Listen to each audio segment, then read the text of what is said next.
Basics of improvisation for guitarists. Seminar recording. General part. So, what is improvisation?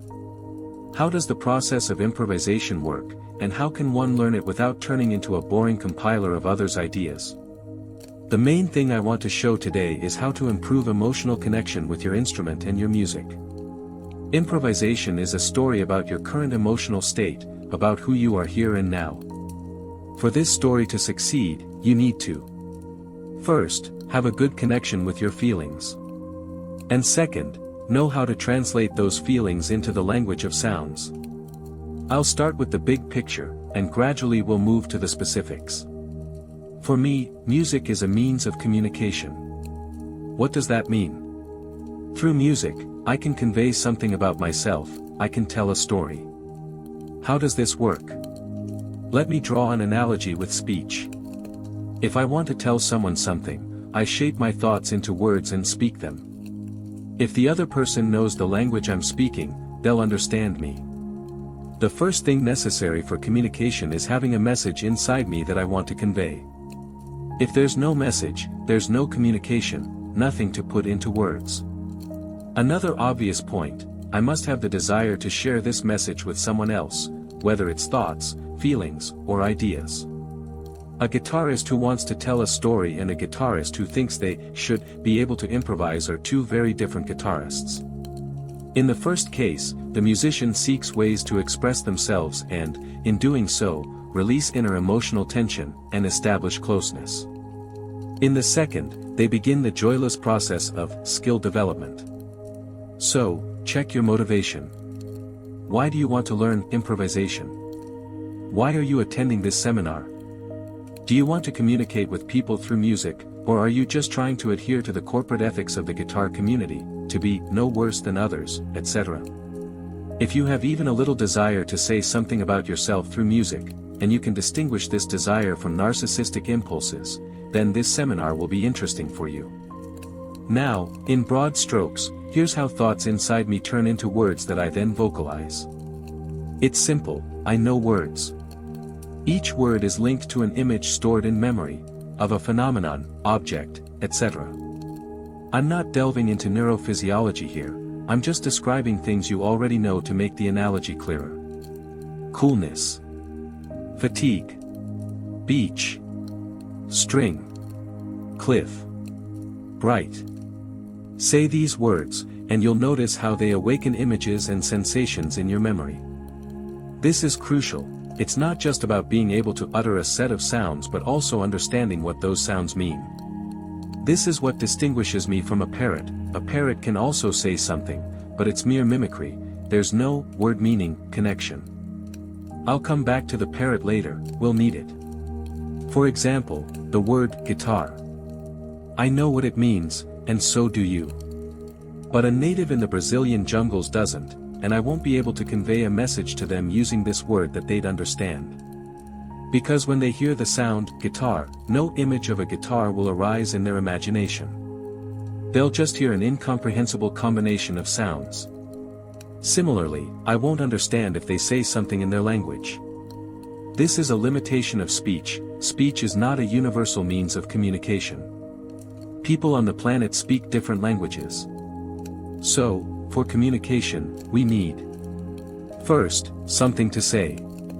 Second, a way to say it, words to describe our thoughts. And third, the other end of the line must operate within the same symbolic system, i.e., speak the same language. The chain looks like this. My thought.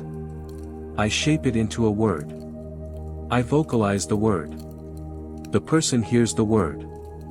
They associate the word with a mental meaning or image, e.g., they also picture a guitar.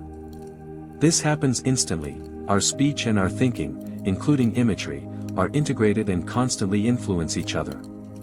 Plus, we all have extensive practice in verbal communication, we're well trained in it.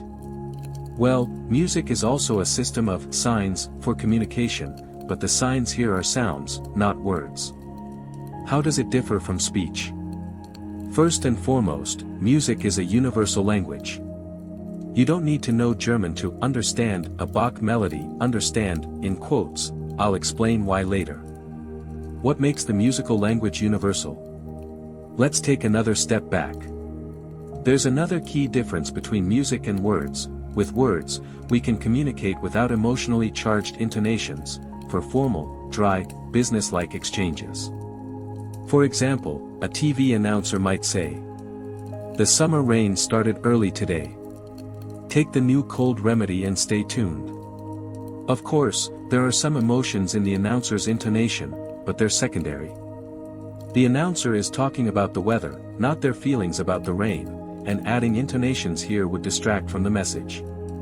This is a case where it doesn't matter what's going on with the person, they're serving a utilitarian function, delivering information. Compare this to Igor Takov. Has anyone heard his song? The lyrics, if read separately, describe a weather phenomenon, summer rain, etc. But the intonations with which he sings these lyrics convey his feelings. I listen, and it's immediately clear, he's sad, there's a light sorrow over a past loss, etc. He's not singing about the rain, he's singing about his feelings during that rain. Moreover, if you separate the vocal melody from the lyrics and play it, on the guitar, for example, you'll still sense that light sadness. Historically, there was no Homo sapiens at first, there was Homo cantans, or singing man. Initially, we humans communicated through sounds and intonations. Words came much later. Intonations were there from the start, like a baby who has no words but whose voice tells everyone whether they're crying or laughing in the next room. Roughly speaking, when a primitive hammer hit a primitive thumb, it produced a scream, not a word. The person didn't yell, "Ouch, damn," they just screamed. Words formed much later from these emotionally charged sounds. And through speech intonations, we understand others, like that native, whether they're in pain or happy. And they'll understand you through intonations, too. In this regard, speech is often used not to communicate something but to not communicate. To hide certain feelings, I can overload the foreground with words, creating a verbal deluge, and you won't have time for intonations, you'll be too busy deciphering what they've piled up. This is what politicians do. They seem to say something, but what? Unclear. Politics is the art of lying, music is the art of being sincere. Another important point, you've all heard that we get only 20% of a message's information from the text. The remaining 80% comes from intonation, timbre, speech tempo, facial expressions, gestures, posture. And these 80% are more important, we usually react to them first, not the text, unless we've completely numbed ourselves, proclaiming the eternal radiance of pure reason. Any two notes played one after another create some intonation, and any intonation can evoke an emotional response. Of course, if you try hard, you can deliberately arrange notes in a way that produces nonsense no one will understand, but that's not the point, naturally. Though this is a very interesting and big topic, why do people first create music no one understands and then complain that others prefer more accessible music? So, an interim summary. A word is a way to denote a phenomenon, object, or feeling. Intonation is a way to denote feelings about that phenomenon. I can write rain, and you can read this word with a dozen different intonations, sadly, joyfully, contemptuously, authoritatively, majestically, thoughtfully, angrily. Words themselves don't contain intonations. We retrieve a word from memory and fill it with any intonation we choose. Then it becomes clear to everyone whether the rain delights us, irritates us, saddens us, etc. Words and music are related by the presence of intonations, but music is intonation in its pure form. I'm talking about instrumental music now. A word needs to be filled with intonation manually, but two sounds from an instrument are already an intonation themselves. All you need to do is feel how that intonation affects you. If the intonation reminds you of sadness, then you found a way to tell your own story of sadness. It's that simple. So, the universality of music as a means of communication lies in its intonational nature. In plain terms, music is intonation in its pure form, and unlike words, intonations are understandable to everyone. Intonation is a way to talk about your emotions without language barriers. Part 2, Empathy. What mechanism allows us, upon hearing the intonation of that native, to understand what's happening to them? This mechanism is called empathy. Empathy is the ability to respond emotionally to others' emotions. For example, someone tells us, let's say this someone is a close person, it's easier to be empathetic with those we're close to, so they say, I'm in pain. At the same time, they're crying, pointing to their chest, saying, everything here is tight from emotional torment. At this moment, we recall our own pain, which we've experienced before. This isn't purely intellectual, remembering, the memory will be accompanied by reliving, feeling. That is, we don't just recall our pain, we feel it here and now, albeit in a muted form. After this, we remember how we needed sympathy when we were in pain. And we think that the person opposite us also needs sympathy now, that they're also in pain. And we offer them this sympathy, through words, for example, I think I understand how you feel right now. And so on. This is also a big topic, about the psychology of relationships. We won't delve into this, and I've mentioned it only because music is sometimes also art therapy, and music is about contact with feelings and dialogue through feelings, it turns out. So, it's good for musicians to have at least some basic knowledge on this topic. The key here is, if a person says they're in pain but with a smile, we either won't believe them or will remain indifferent. Words are secondary, it's not enough to talk about pain, you must cry, scream, moan about it, i.e., be congruent in expressing your feelings. Congruence is when my message matches my state, when I don't use my body's capabilities to hide my feelings. And this is another topic, how and why we hide our feelings. Out of shame, fear of rejection, fear of closeness. People who can't sing, i.e., communicate their feelings through intonations. Their personal history needs to be explored to see why they go through such effort, tensing their body, vocal cords, breath, to suppress their voice and prevent intonations from breaking through.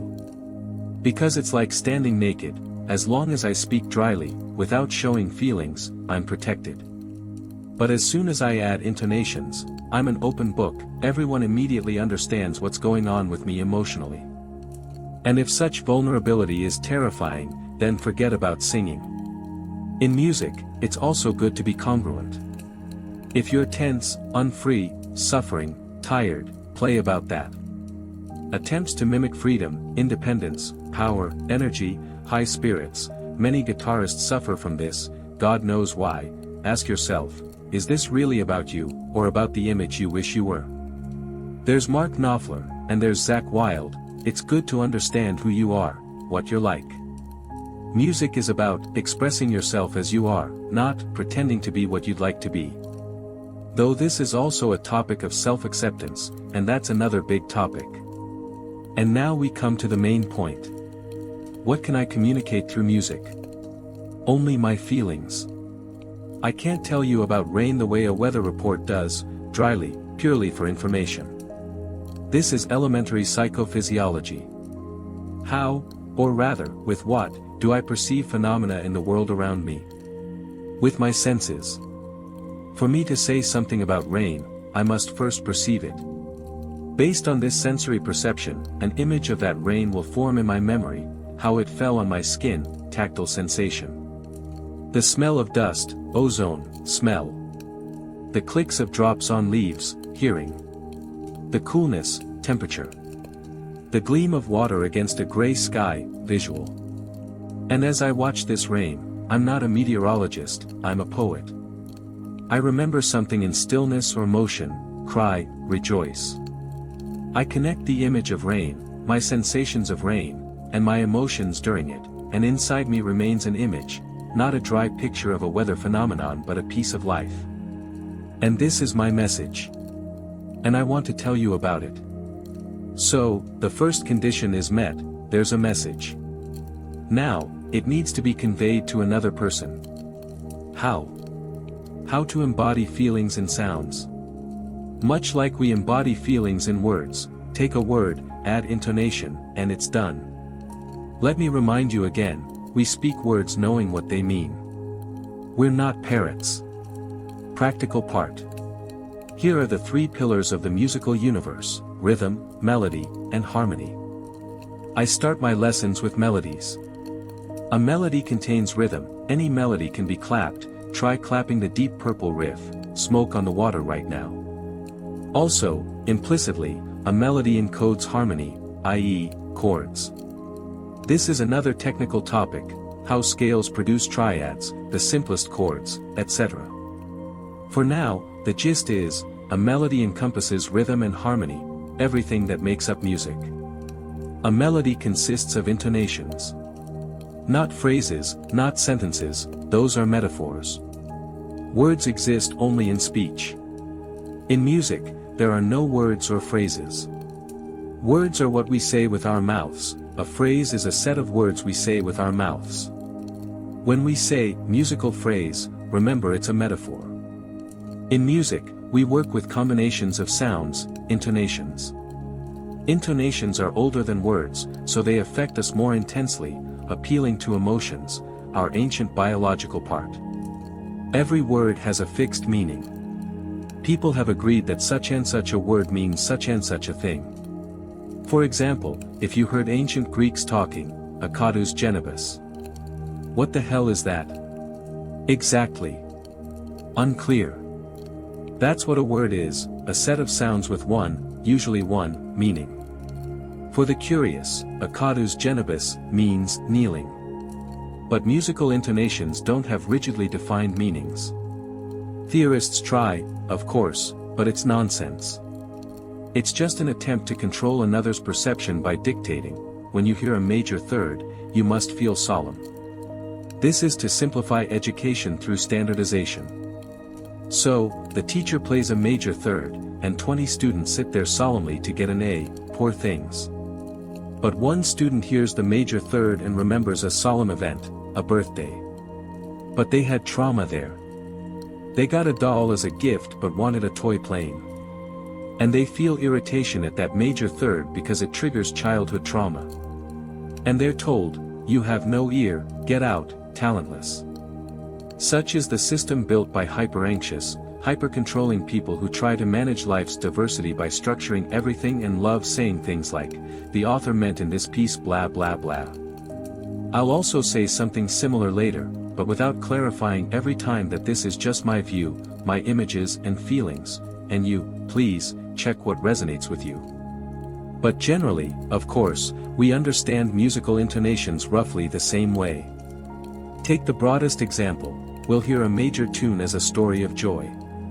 A minor one, as a story of sadness. Listening to a melody. So, you've listened to a melody. What words, images, sensations, including bodily ones, fantasies, or memories came to you while listening to this simple melody? You might be surprised how similar the responses are among different people to this likely unfamiliar melody. Our images may vary, these are fantasies or memories of situations where we experienced, or could have experienced, certain feelings. For example, when we hear a melody, we might remember loving someone. Different people will have different images, but the feelings in that moment will be roughly the same. I don't know the mechanism by which we recognize an intonation as sad or happy.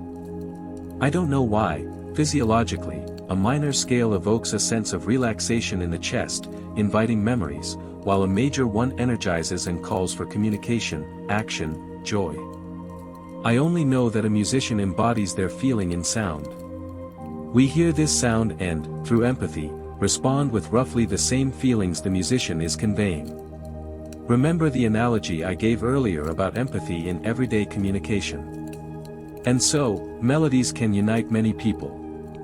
Sometimes a melody resonates strongly with millions, and everyone sings it. And it's not about complexity, technicality, or sophistication. No. Jokes aren't told in Pasternak style, and aphorisms are also simple and clear. Generally, the stronger the feeling, the closer it is to effect, the closer it is to our biological part. And then, for stronger feelings, we'll use more primitive ways to express them, fewer words, simpler words, with intonations dominating. In effect, we just burst into screaming. And good melodies, those that have the most intense emotional impact on us, are simple. Because, I'll repeat, the stronger the feeling, the more primitive its expression. In passion, we regress, we don't use adverbial phrases when hitting our thumb with a hammer. To clarify, this is my definition of good melodies. Some believe the less music stirs feelings, the better, everything under control. But we don't always live at the level of affects, and in music, they're not so frequent. Those who constantly try to convey wild anger or power eventually turn into imitators, and it's clear they're pretending, being hypocritical, not telling what's truly there. And when we're not at the level of overwhelming emotions, we can recognize how different emotions intertwine in us, how a complex attitude toward a person arises, and alongside it, some feelings toward ourselves, born in that person's presence, and others in the background, and so on. And all this richness can also be tried to tell. If we take Celine Dion's famous melody, the main vocal line is like the majestic stride of a woman, quite weighty. And the flute is full of melismas, ornaments, as if fluttering. So, the melismas can always be removed, and the main line remains, telling us about the dominant, central feeling in the situation. And it's accompanied by much else, a maiden's tender flutter in the flute's line, for example. So, if the ability to recognize nuances of one's feelings is well developed, it'll reflect in music. How to develop this ability, to express feelings through sounds. How to establish a connection between inner feelings and outer sounds. How does it work with speech? A baby has an object in life, warmth, comfort, calm, satiety come from it.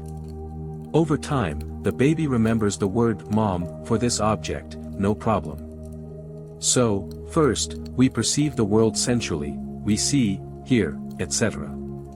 Images are imprinted in memory, imprints of the world, and from adults, we learn names for all this. When we're older, we can, conversely, first hear a word, as in the example above about the ancient Greeks, and later learn what it means. And now, if I say, a catus genibus, you'll imagine the image of a kneeling person. Sounds and music are needed to denote feelings. This is my paradigm, the basis of my approach. If there are no objections, let's move on. And the first thing to develop is sound emotional connections. Every sound you play has emotional meaning, all you need is to discover it. Remember, the mechanisms of verbal and musical communication are very similar, speech and music are processed by the same brain structures. Sad, joyful, melancholic, stirring combinations of individual notes, chords, rhythms. Try playing while listening to your emotional responses to the sounds you produce. This is, at first, very, very difficult. You'll encounter resistance, for example, sudden fatigue when trying to answer the question, how does this combination of sounds make me feel, what emotions does it awaken? This is a defense mechanism, behind a thin sluice gate, an endless ocean of emotions churns, and among them are many old grievances, anger, not just us flying against the wind, but also us with tattered wings, traumatized, frozen, unloved by ourselves. Touching this can be painful, and music can effortlessly tear down this partition. Hence the substitution of emotional playing with mechanics. It's much easier, paradoxically, to focus on the form of sounds, their timbre, purity, technique of production, etc. That is, to play formally and bring sounds to the standards accepted today in the community you identify with. This gives a sweet sense of belonging, but you pay for it with your own identity. To start paying attention to the content of sounds, you'll inevitably have to engage with your emotional world, and this requires courage and honesty. And I'll add, if you're good at sensing the content of sounds, you'll gradually discover their form, too. Then all the ways you produce notes, all those ornaments, dynamics, will have an organic character, not an imitative one. Why? For example, you played the sixth step in a minor scale and say, this is a melancholic note. But a note can't be melancholic, it has no nervous system for that. You do. So, it's not the note that's melancholic, it's you who feel melancholy when you hear it. And that's why, I repeat, many musicians prefer to play mechanically, to avoid contact between sounds and feelings. So, I contrast mechanical repetition with mindful, creative repetition. Another point, mechanically playing scales, etudes, etc., is boring. You constantly need to create artificial motivation. But discovering meanings is filled with endless interest, since cognitive activity is the only kind of activity with inexhaustible motivation. That is, you can endlessly feel curiosity toward new things as they appear in your field of vision, even if you're extremely tired. It's a law, how we're wired. Mechanical playing develops mechanical technique. Mechanical technique is finger movements unconnected to your feelings. In other words, a guitarist with mechanical technique is a parrot producing meaningless sounds. They just wiggle their fingers. Of course, they can be emotionally involved in the process. But it's a different kind of involvement, not the kind that creates conditions for dialogue or exchange. Such a musician may feel excitement, but it's not about, I wonder if I'm conveying the message, do they understand me, but, I hope they're impressed, they like what I'm doing, and in this part, I'm doing it just like my idol, so give me the admiration I gave my idol here, which is why I learned to imitate them. Now, about the technology of establishing sound emotional connections. You've noticed I'm giving a very detailed theoretical part. It's like a fishing rod. Once you understand how it works, you can catch as much fish as you want. But here are a couple of exercises based on my methodological foundation. First, obvious things, listen to music and pay attention to your emotional responses. This skill can be trained. Now I'll explain and demonstrate with an example. Again, from psychophysiology, emotions are felt in the body. The intellect serves a supporting role, giving names to these sensations or matching them with past experience. Without the body, the mind can't exist, since the mind operates on data we receive from the external world through the body. Now, let's explore our reactions to music with a simple example. Listening to a progression. You hear that I lingered on the last chord, E, after playing A and D, and a sense of incompleteness arose, growing as I hold this chord. Try it yourself, play these three chords with a clean sound, freely and rhythmically, and linger on the last chord. If a voice in your head says, "This is so primitive," tell it to go to hell and be as primitive as you like, because it feels good. There's a story. Beethoven played the organ in church, struck the last chord, and headed for the exit. His students ran to the organ and played a dominant seventh chord. Then Beethoven returned to resolve the chord to the tonic. He couldn't stand hearing this incompleteness. And you, too, can feel this initially slight but intensifying tension when you hang on the E chord. But how do you recognize this incompleteness? What makes you say, incompleteness, tension? Pay attention to bodily sensations. Yes. This is typical, the body sends signals, but we ignore them. Develop attentiveness to bodily sensations while listening to music. Play chord progressions, start with simple, powerful, primitive ones, and listen to your body. This will multiply your sensitivity and, consequently, your musicality, the ability to express yourself through music. Because if you can feel strongly or in detail, you can communicate strongly or in detail. The brighter and more detailed the feeling, the more precise its embodiment, the fuller your communication with the listener. Develop bodily awareness. Your intellect is well trained, and that's good, but is there an imbalance? Have you forgotten your body?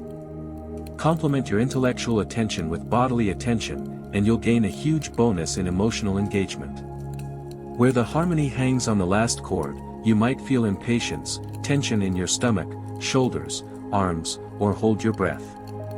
You can intensify this by imagining you've swung, all muscles mobilized, and you freeze in this state, this pose. Or someone started telling a joke and stopped at the most interesting part. And now, when the resolving chord sounds, you feel relief. Imagine finally throwing off a heavy stone or exhaling deeply. This is called projection, when you attribute your sensations to the music, not saying, "I'm tense," but, "the chord sounds tense," though you're actually describing your own state through such a metaphor. I've shown this with a rough, massive example. What you've just felt is called tendency. Sounds don't tend or strive anywhere, they have no will. Until you perceive them, they're just air vibrations. Sounds turn into music where your attitude toward them exists. It's you who feel the tension and desire to move the sound, causing it to experience release. Perceive music with your body, and you won't go wrong. If you listen to music and feel something, then the message has reached the recipient. And if you can be a receptive, responsive, empathetic listener, you're ready to be such a musician. I hope this example helped you understand and feel what true integration is, the connection between sounds and sensations. You can develop this as deeply as you like. And for this, I suggest exploring how similar processes occur when we listen to or play melodies. I'll ask someone to accompany me, just one chord, freely in rhythm and tempo. Let it be a G major chord. Listening to an example. Pay attention during my playing to sensations of tension, incompleteness. This is a bit harder than with chords, but it can be trained. It's harder because the sensations will initially be much weaker, subtler, I'd even say refined. And they're localized differently. If, listening to the tense chord earlier, you felt your whole body engage massively, with a melody, you'll likely experience more pinpoint sensations, warmth in your chest, for example. But for now, practice recognizing where in my improvisation you feel tension and crave movement, and where you feel pleasant relief, as if something has happened, and some inner energy has done its work, giving way to relaxation. Now I can say, an intonation consists of tendencies and/or resolutions, of tensions and relaxations. There's no need to try to define or categorize which emotion an intonation evokes. Just listen now, and something will resonate more or less, some things you'll like more, others less. This is primary recognition, the primary connection between external sounds and inner feelings. At times, images will arise, and behind any image is always some experience. Remember how the psyche works, images are products of memory, and here, images are memories of situations where you felt something. Delve into this image, mentally place yourself in it, and you'll discover the emotion behind it. This is used in psychotherapy. For example, I had a dream. By identifying with an image or interacting with it in my imagination, I discover disowned feelings and can reclaim them. If you physically feel the desire for a note to move, if you want to help me move it to a stable note with your hands, that's great, it's already good integration between music and emotions. As I said, emotions live in the body. Many musicians remain forever at the level of intellectual perception, operating sounds like engineers, cutting off emotional engagement. Now, about how you can develop this skill independently. Who's interested? Here's a scale on the 3rd string, frets, 0 2 4 5 7 9 1 1 1 2, and I'll accompany with a G chord. Essentially, every musician operates with scales, even if they don't know it. Here's the scale. You hear, it's a set of intonations. Every single note, over this chord, creates an intonation, a mood. 7 moods.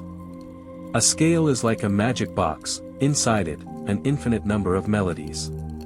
A scale is a set of intonations, and you can combine them however you like. So, I'm playing one chord.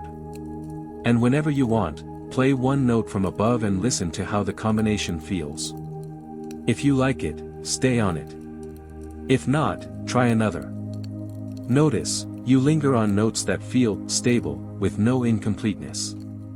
We don't like staying in tension for long, but if you linger on unstable notes now, recognizing your desire to move them, resolve them, you'll feel this desire grow, perhaps even physically, an itch of impatience in your hands, stomach muscles, facial muscles.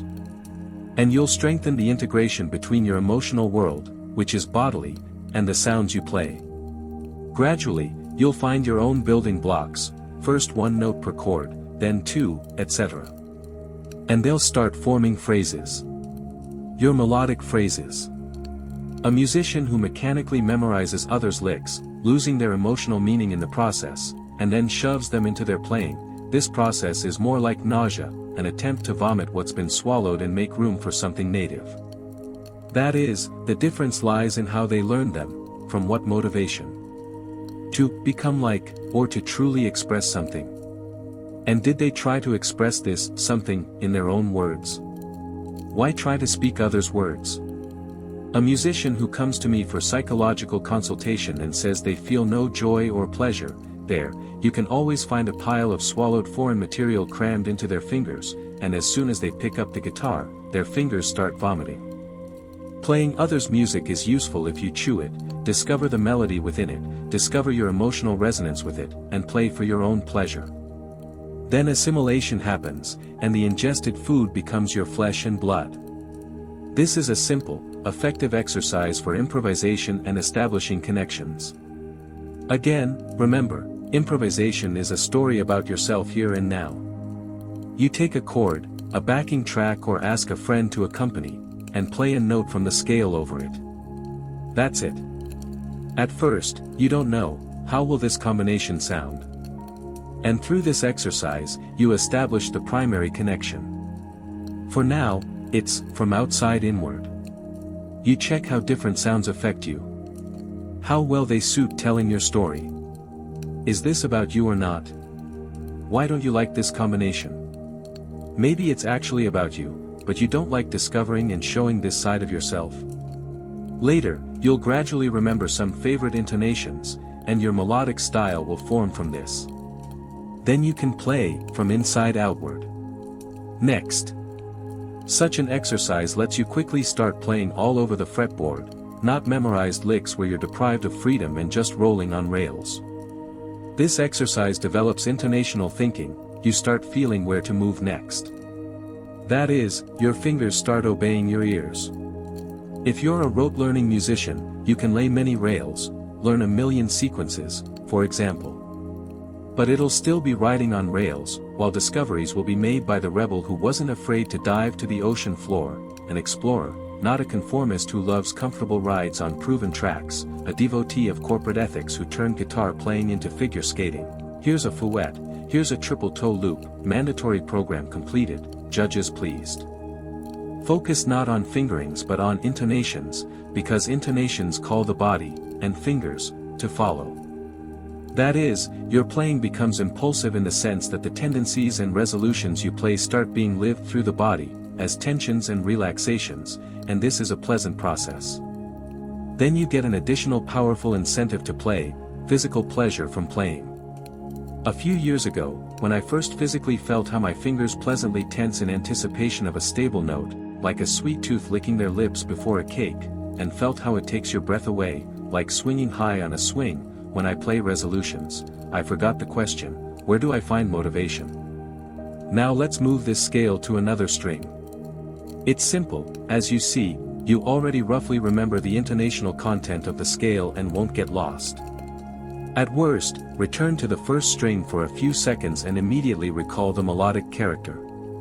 Of course, a musician's development doesn't end here. There's a vast number of melodies playable at any level. If a beginner comes to me, in 6 months, besides improvisation, we'll play about 30 to 50 simple riffs, melodies, tunes. It's like initial language learning, a child hears words in their environment, learns their meanings, and gradually starts using them to communicate. It's the same with famous melodies. A melody is an aphorism, a winged phrase that accurately reflects the author's feelings and resonates in many hearts. Then I can play this melody and feel something and tell others something with it. Just feel the difference. Why am I playing? Because I like it, or because the teacher ordered it. This seemingly large number of riffs and melodies I give is for choice, so the student can choose what resonates with their soul, their heart, and what doesn't and is boring. And what's interesting, they'll play, of course, 1,000,000 times, with unflagging interest. Rather, they'll have trouble stopping than starting. They won't suffer from lack of motivation. To sum up, you've noticed that my proposed exercises differ greatly from ordinary ones. Ordinary exercises focus on what you lack, some skill you want to acquire, etc. My exercises focus on what's here and now, on exploration, discovery, establishing contact. It's not about doing, becoming, but about being. So, the main thing I wanted to show, improvisation begins with intonations, not memorizing scales and others' licks. You can start exploring the emotional impact of intonations from some distant corners of your soul. Gradually, you'll delve deeper, touching more significant things. That is, improvisation is also a process of self-discovery, of your feelings. Play a sound over a chord, and suddenly realize something unusual is happening, some discoveries. And sometimes, resonance occurs, something new you suddenly felt while improvising becomes hotter, bigger, and you start crying or feel inspired. This is art therapy, catharsis, acceptance. I wish everyone success.